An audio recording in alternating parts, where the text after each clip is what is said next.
Organometallic কম্পাউন্ডের ওপর একটা important problem নিয়ে এসেছি। বলেছে find number of mole methane is formed, কতটা মিথেন তৈরি হবে।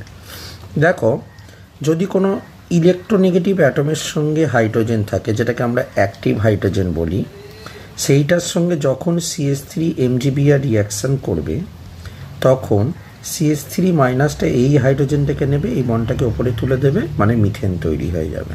CH3 আর H মিলে মিথেন তৈরি হয়ে যাবে। তো এই রকম অ্যাক্টিভ হাইড্রোজেন কতগুলো রয়েছে দেখো।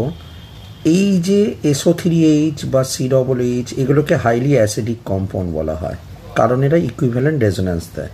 তাহলে এইখানকার হাইড্রোজেনটাকে একটা আমরা অ্যাক্টিভ হাইড্রোজেন বলে থাকতে পারি। দেখো, আর একটা রয়েছে এই ট্রিপল বন্ডে কার্বনের সঙ্গে যে হাইড্রোজেনটা রয়েছে, কারণ এই মাইনাসটা যখন হাইড্রোজেনটাকে নিয়ে এর মাথায় তুলে দেবে, এই যে ট্রিপল বন্ডের কার্বনের ওপর মাইনাসটা হাইলি স্টেবল হয়, কারণ এটা sp হাইব্রিডাইজড কার্বন, ইলেকট্রোনেগেটিভিটি বেশি বলে। তাহলে এইটাকেও আমরা অ্যাক্টিভ হাইড্রোজেন বলতে পারি।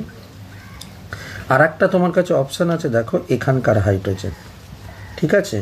তার কারণটা হলো, যদি দুদিকে কার্বনিল গ্রুপে যদি মাঝখানে কোনো হাইড্রোজেন থাকে, সেই হাইড্রোজেনটাকে যদি কোনোভাবে গ্রিগনার নিয়ে নেয়, তাহলে যে কনজুগেটেড বেসটা তৈরি হবে, সেই কনজুগেটেড বেসটা তোমার কাছে বোথ সাইড রেজোন্যান্স করে স্টেবল, ঠিক আছে। তার মানে এখানকার যে হাইড্রোজেন, এই দুটোর মধ্যে যে কোনো একটা হাইড্রোজেনকে নেবে, তার মানে এখানকার হাইড্রোজেনটাকে অ্যাক্টিভ হাইড্রোজেন বলতে পারি। তাহলে আমরা দেখতে পাচ্ছি মোট তিনটে জায়গার হচ্ছে, একটা হলো এই জায়গাটা, একটা হলো এখানকার, একটা হলো এখানকার। তাহলে অ্যান্সার 3।